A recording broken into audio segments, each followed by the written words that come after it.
Hi, Tom from BK Nutrition, and today I'm talking to Dan MacFitness.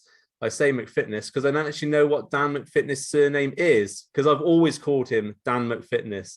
So, hello, Dan MacFitness. Can you introduce yourself and say what your real name is?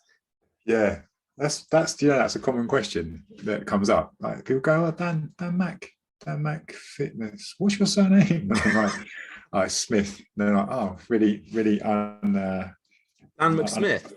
no, it's just Dan Smith." But they're like, "It's really unexciting when you find that out." What is it, MacFitness then? So McLeod is my middle name, Ah, and so when we were thinking of, obviously you've got to have fitness in it somewhere, or yeah. PT, something like that. So Dan Mac Fitness. I don't know why. I think because Smith is such a common name, we decided to go with that, and then that's stuck ever since. To be honest, I should probably change it. But you know the thing of, I'm scared about all the tags that people have tagged me in, Yeah, and yeah. so maybe one day I'll change it. For now, that's what it is. It's like when people call their like boats Boaty McBoat Face. So you're like Dan McFitness. But I think, yeah, people genuinely have. That's what people would call me within the industry sometimes, Dan and Mm. Mac, and I'm like, oh, okay, cool. But yeah, without knowing the real surname. But yeah, it's not as exciting as what people. Maybe I should change it and make up a different one. When I talked to Lindsay Bruce, his website is the Lindsay Bruce. I said, mate, you're missing out on calling yourself Lindsay the Bruce. There, you really missed out on your name. It should be that, and you can like conquer England or whatever, rise up against England. That's it. Oh The man. okay, so you're a coach. You're also a mentor of coaches, and it seems like everybody now is a coach of coaches, or is a coach of a coach of coaches. So we want to get you on today to talk about first of all what you do in your coaching business for people looking to improve their body, but also your coaching for coaches business and how you help people on there. So why did you get into the coaching business to start with? Obviously, to make bank. That's the main reason. 10K a month. I think if you got into that reason, it's probably the wrong reason to get into it. And there's a Yeah. few other things that you should do before that. For me, I've always had some form of coaching within my life. So I've always done some form of it as well. And previous to this, I was in the fire service for about 11 years. And even through that period, I was always had some kind of, I was personal training at one point, and then that's how I got into working online and coaching that way through doing various nutrition qualifications. So there's always been that element of wanting to help others, and that sounds really corny, but like helping people You from help busy professionals. no, I don't think we've ever done that. Maybe at one point, I think we went down that route, or I went down that route, should I say, because I was influenced to go down that route by a high ticket person at the time. I was like, you need to do this because these people have got loads of money because they're like They're busy busy. professionals. Yeah. And it was the worst thing I've ever. I always remember that experience, and I always reference it when people bring up the high ticket thing. And yeah, such a bad experience. But that was years ago, and now it's like all the rage. People are loving that side of things. So, but yeah, from a coaching perspective, just I've always been in that position to help people, whether that's in past jobs and then transferring that through to building the business to where it is now, and obviously now helping the other coaches do that side of stuff as well, which is a huge passion of mine at the moment. Well, it has been, and it's not something that I feel is slowing down either. So yeah, that's pretty much how I got into it. So you have a business where you have other coaches who work for you, work all together in the Strong Collective. Is that right? Yeah, that's the one. Is it? And why? I suppose why did you expand your business out to include other coaches helping you? So for me, I've always wanted to do that. That's always been like a vision of mine in terms of business, to have other coaches involved, but not so it's me as you're the guy at the top and then all the people work underneath you. I've never felt comfortable with that, and it doesn't sit right with me. And I know there's some people who run their businesses like that, and that's fine as well. But for me, it was about how can we bring these expert coaches together who all really good in certain different ways at dealing with specific things around coaching, training, nutrition, mindset. How can we bring them together and provide this like an even better service for people who are our audience and we want to help? And all the coaches along the lines of, we all have like shared values along our own coaching values. So when we created this, it was quite a cool experience to go through in terms of the process of building it out. It wasn't just like, right, I want to bring on team members. Oh, you'll do. It was more a case of, it took about, I want to say like best part of 6 months really to go through that whole process of, we got a designer, a creative agency involved, a copywriter. We went through the whole process of finding out tone of voice, getting a complete tone of voice document created so that we all sing along the same hymn sheet when we start to create content, or how we speak to people, even how we reply to stuff online. That was really important for me. And I know that from past experiences of seeing how potentially like other businesses have run, when that's missing, it doesn't take long for the business to fall apart, because there aren't the shared values there. People aren't, there's a lot of clashing, or potentially you're bringing people in just to fill a gap, but they're not quite the right person. Then you have to deal with that as a problem as well. So it's one of the hardest things, I think, building a team, finding the right people. And that's something that we go through with some of the coaches at the moment in the mentoring. Is like, how can they're in a position to build a team. And I always say, if you've got someone who you kind of know already, and you've already got an understanding with them, or maybe you've worked with them in some kind of way or something like that, that's always where I would start, because it's harder to, I suppose it depends on the business model, but also if you just put something out there, you're going to have to sift through a lot of people to find the right person, if you do ever find that right person. So in terms of what we wanted to build, it was more about how can we have that collective approach that we wanted to build. And my vision for it was having it as a company that not only do people want to come and get help from us, so from how we approach people, coaching from nutrition and training, but I wanted it to be looked at from other trainers and coaches for them to go, I want to go and work somewhere like that. I want to be a part of it. So that was more how I envisioned and why we wanted to make it. I don't know if that makes sense. But... No, it does. Absolutely. It does make sense. That's cool. So with your Strong Collective, is that just coaching, or is that the mentoring side of things as well? Are they two separate businesses or working together? Yeah, so we've got our Strong Collective Coaching is one arm, and then underneath that umbrella, we've got the Strong Collective Mentoring now, which is something that I've always done anyway. Well, I say that since pre-pandemic. I remember getting approached by my first ever, he was a coach I'm still really good friends with now, actually, approaching me to mentor him and said, would you mind doing that? I kept saying no, because I was like, why? Like, why do you want this? And he persistent, he kept doing it. And in the end, I agreed to do it. And that was the kind of start of everything. And that was before the pandemic kicked off. And then when that happened, it was a bit of obviously a weird time for everyone. But in terms of what happened in the fitness space, I think it's quite unique. Obviously, trainers losing access to gyms, then having to be suddenly faced with, I don't know what to do. Like, how do I work online? I have no idea around even how do I make that happen? So in a way, that enabled the mentoring side of stuff to then grow. And we take the same approach in terms of what we provide in the Strong Collective Coaching, in terms of how we deliver our service, is very much one-to-one. And that's always been the core of what we do. I'm not against group programs in any way, but the passion in terms of what we deliver has always centered around providing one-to-one coaching. But the cool thing about the collective is pretty much all our clients know all of us. So even though we work with people individually, they all know each coach. So it's almost like you don't get access to all of us, but you get this collective approach in terms of how we coach people.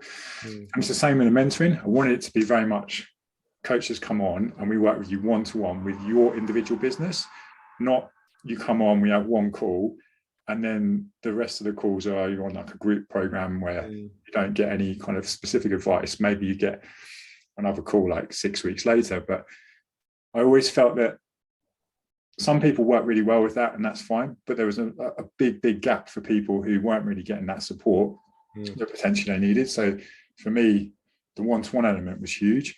And then we started to bring other experts in now in terms of copywriting and automations, virtual assistants.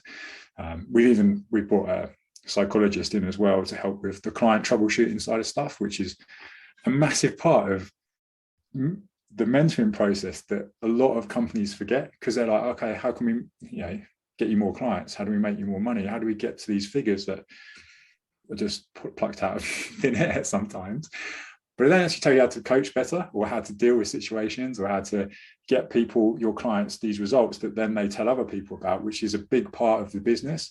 And that part of growing my business before it became a collective was all around deliver the results, and then funny that other people will get in contact with you, or people will tell other people about you. And that seems to get forgotten about, because it's all about chasing this figure, or like, I need the next client, so you bring one in, I need another client. You just stop forgetting about why we got into it in the first place. I think.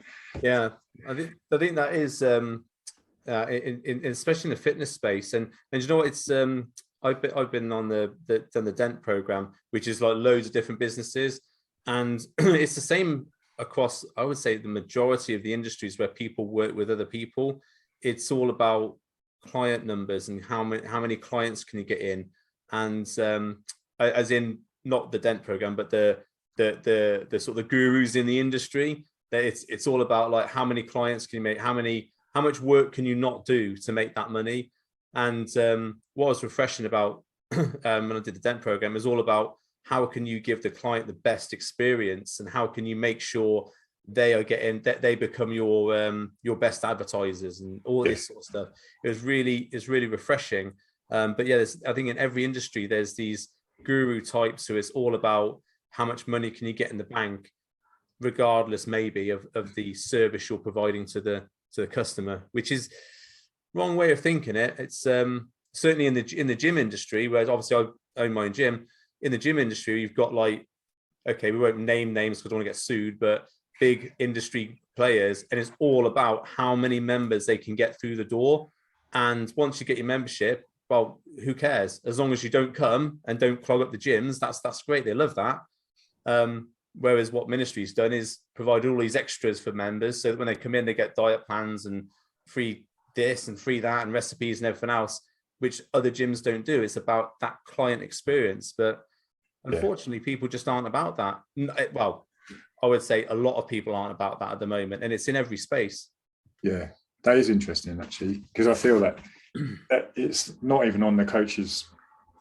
It's not their fault as well, because it is everywhere in the space. And then sometimes the people who are giving that advice or running those businesses don't really, either they don't care for it, or they don't know about that side of the coaching business. Maybe they've never done that before, and they suddenly fall into this, right, cool, I'm going to teach people how to build their coaching businesses. But I always feel like at least have some kind of experience of what that's like before you're then going to go and tell people how to do it.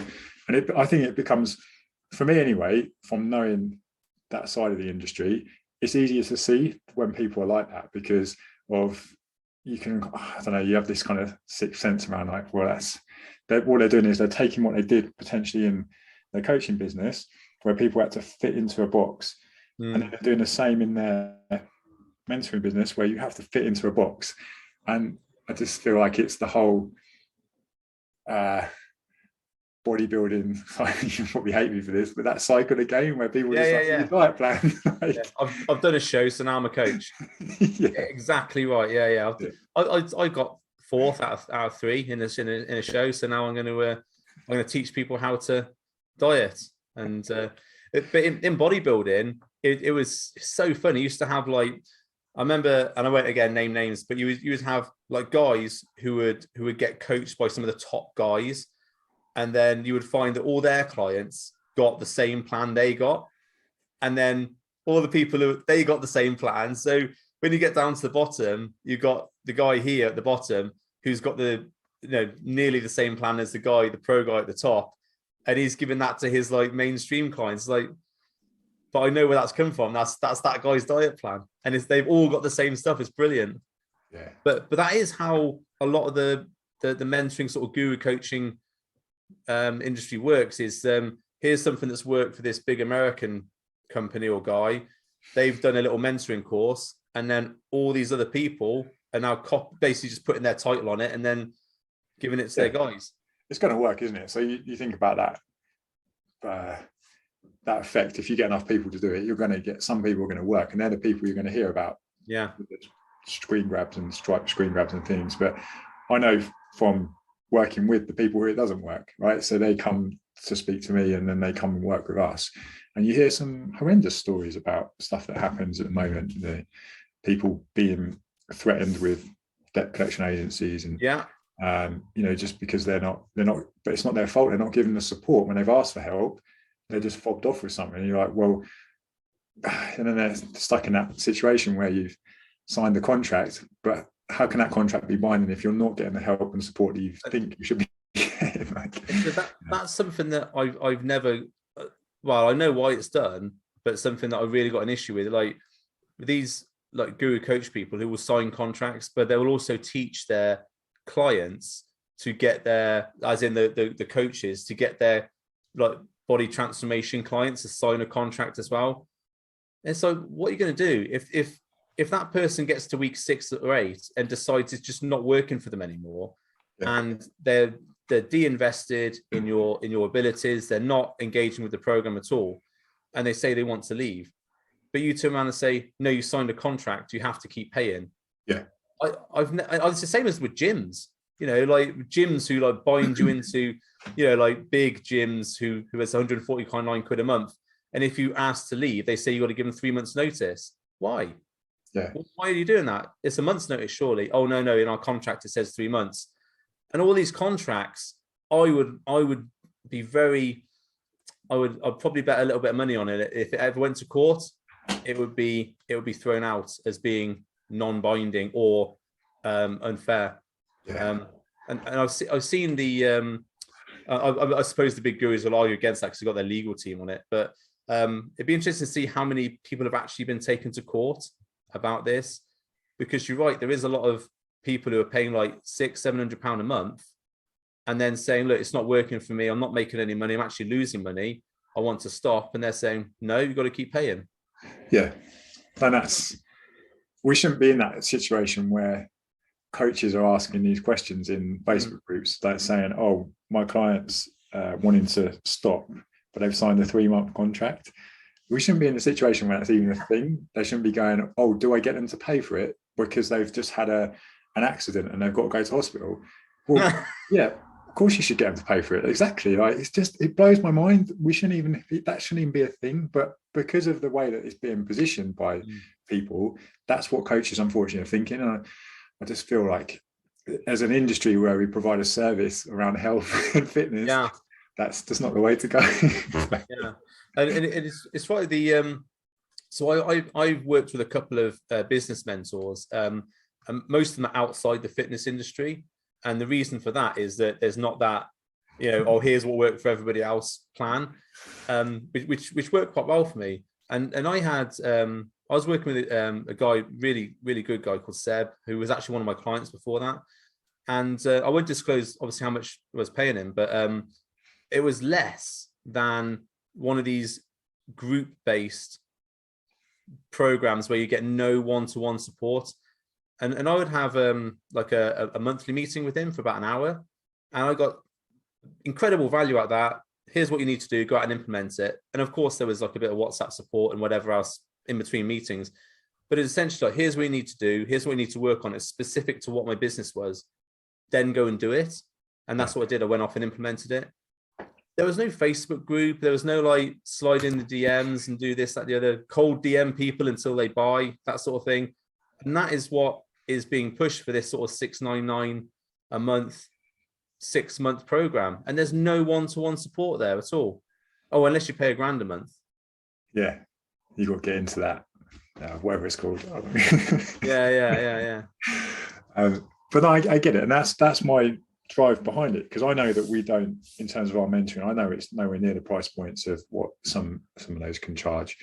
But then I don't feel that, and I'll hands down, I'll argue this all day, I feel that we provide way more support than any of that, and maybe at the detriment of what, mainly down to me, the detriment of me in terms of time and energy. But I'd rather that than and provide that than be in a position where you have to then just flood it with numbers and then, okay, cool, we're going to get some people that's going to, they probably would have worked for anyway. Do you know what I mean? There's some people out there who, some coaches or coaching companies who they would have had that success, and then someone's gone, oh, why don't you or come join us? And then they go, oh, look what I've done with these people. It's amazing. You're like, well, they probably would have done that anyway. Like, I don't know, don't see what you've added. Like the bodybuilding coach who goes to work with the genetically gifted guy.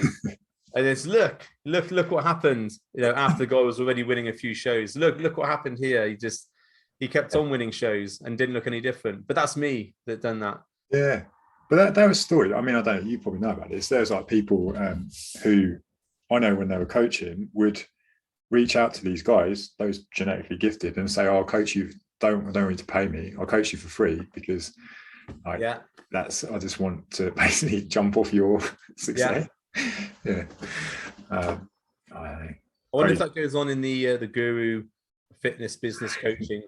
Well, scary thing. I don't know if you saw the other day.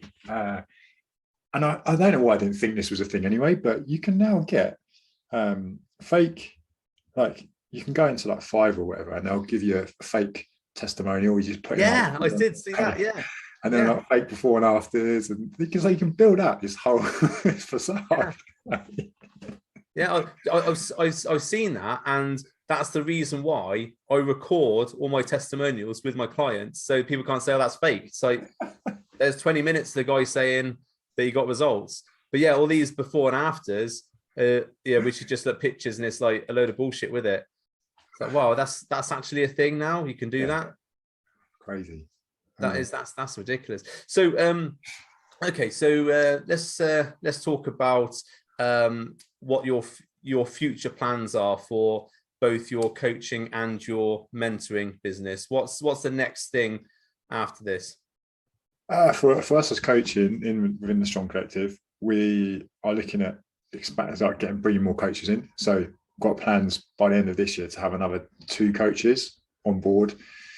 So there's things that we're doing behind the scenes now to be able to make that happen and have like just more like structure and systems as it gets bigger.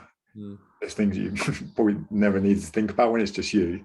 There's a lot more pieces to fit together, but it's exciting as well. And then so part of that growth process for the coaching, and then there's a few other things planned in terms of what we want to do with the clients, and also we want to have an academy. So that's kind of been in the back of our minds for ages to be able to have this support academy, but there's a few things that need to be done first. And then with the mentoring, we've got plans there to be able to still build out other areas of the team as well, and in terms of what support they can get access to, and then have more in-person days, because I think it's mainly I really enjoy them, and I'm sure that the coaches when they feedback, they say they do, and I'd love to have more. We have them every quarter at the moment, so what I'd like to do is maybe put on more things in between that, so to have like an actual in-person day where people come in and there's maybe some input, but then we can have specific action that can be done, or time to actually get stuff done and things. And I just feel, maybe it's just me off the hangover from the pandemic, but I just feel every time we meet in person, I get so much more of a buzz off it. So I'd like to do more of that stuff. But yeah, and then potential to have like other people within the mentoring delivering what I do, because like we said at the beginning, I think that's the hardest part, is bringing people through to help do that. And I've got this real drive to bring more females through doing that, because I think that there's a massive disparity, and there's no one really, there's only like one I can think of off my head who does that at the moment, and I just want more women doing that. So that's kind of the focus, the bigger goal of it anyway. So let's say a coach is watching this who is sort of trying to build their business. What's let's say the top 3 things for a coach who's, let's say, got a few clients but wants to expand their business, build their business up? What's the 3 top things they should be focusing on now? Number 1, the clients they've got already. So focusing on those clients and making sure that you're doing everything you need to do for them, and that they're happy getting what they need, whether that's whatever that result means to them, make sure we're delivering on it. That'd be my main focus if I had that client base. Off the back of that, then to then grow that is conversations is something that I will never get bored of telling people about, and having more conversations, whether that is online or in person, like with your clients, and then potentially with people actually in real life, not just online, going out and interacting in the local area. So with like, it could even be groups of your friends, family, interacting with those people. Like, I think we've got so engrossed in like winning the internet that we forget about the local connections. So like local businesses, things of that nature as well, like creating more networks for you to have more conversations, just the thing that I think people need to go back to as well, and then focus on building the winning the internet.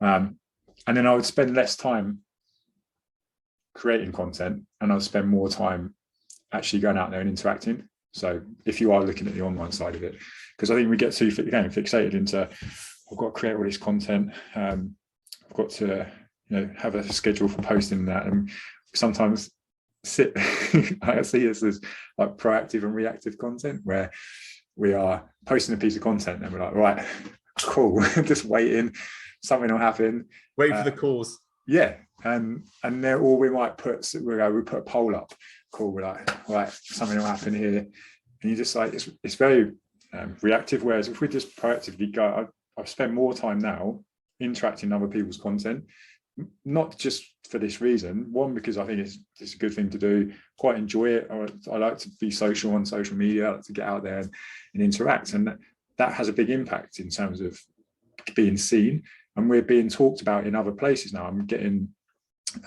people are messaging me saying, Strong Collective came up in this group, it's come up here, and I'm like, I don't do anything to make that happen apart from just speak to people. So that interaction side of it, I don't think will ever go away. So yeah, worry less about posting so much and just interact a little bit more. It's interesting you didn't say something like make sure you're posting at 6 a.m. every morning. That's obviously really vitally important to get in business. The thing is, I remember this, I can't remember what year this was, but when it was all about that, it was like, right, post at 6 a.m. or 7 a.m. every day. And I was doing 3 posts a day at one point. So then I'd get my post ready, and then I would do my next post for the next day. And I would freak out because if it got to like 8, 9 at night, and I was like, I haven't got the post, and then I'd stay up late to make the post. 3 posts a day I did for about 18 months. Like, just smashed it out. But like, I couldn't think of doing that now. How often do you post now then? Probably 4 times a week on average, maybe 3 or 4. See, that's interesting, because your stuff comes up on my feed, I would say nearly every day. Yeah. So there's obviously historical content coming up, which is like which is not today's or whatever that's popping up. So that's interesting. If you're only doing 4 days a week, and then it's still showing me that nearly every day I'm seeing your reels or something like that. Yeah, that is interesting, and that goes back to the interaction. So because if the more you interact with certain accounts or where you spend your time, then it's going to show you more like that.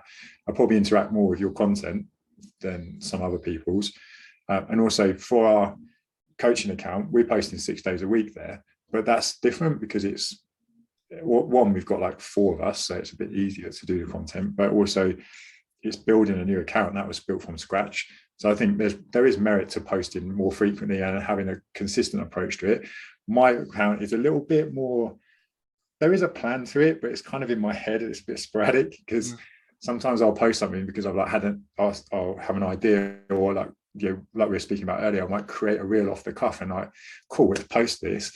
And then other times I can, work takes over, or I'll spend more time interacting. I think that's, say, a better approach sometimes. Yeah, I think it's I think actually myself is about 4 or 5 times a week. I don't post every day. Generally don't post on Sunday. Saturdays is normally me with Jacob doing the class, because we do the class every week. I think it's probably about actual real sort of informative content. It's probably about 2 to 3 times a week. And I'm not, like you said, I'm not like that anal about I must get this out at 6 o'clock in the morning. It's if it's a good piece of content and people like it, it'll just show up on their feed, won't it? Yeah, and that's definitely changed. I mean, the reels had a part to play in that. With, you know, I see people's reels like 2 days later and things, so they are getting shown again and again, and that real content will always keep getting shown if it's fitting in with the algorithm and the audience. So it's definitely something to think about. Yeah. Cool. Excellent. Well, that's been about half an hour. So, and I normally try and keep these things to about that because people's attention spans probably 28 minutes ago. So they missed all the gems that we've just dropped there. But Dan, can you tell people where they can find you, Instagram, website, etc., if they want to come and have a look at your coaching or mentoring? Yeah, come look at Strong Collective Coaching and Strong Collective Mentoring. You'll find them together anyway on Instagram, Facebook. Then our website is being built at the moment, but look out for it because it's taken enough time. It's going to be sexy. So it's not quite there yet. But yeah, on Instagram and Facebook is where we mainly are. Yeah. Okay. And what's your Only Dan's account? It is onlydans.com. Yeah. Excellent. Okay. Thanks very much for coming on, mate. I'll let you get back to your DJing and Reels production. Thanks. And look forward to chatting to you soon. Thank you very much. Thanks, mate.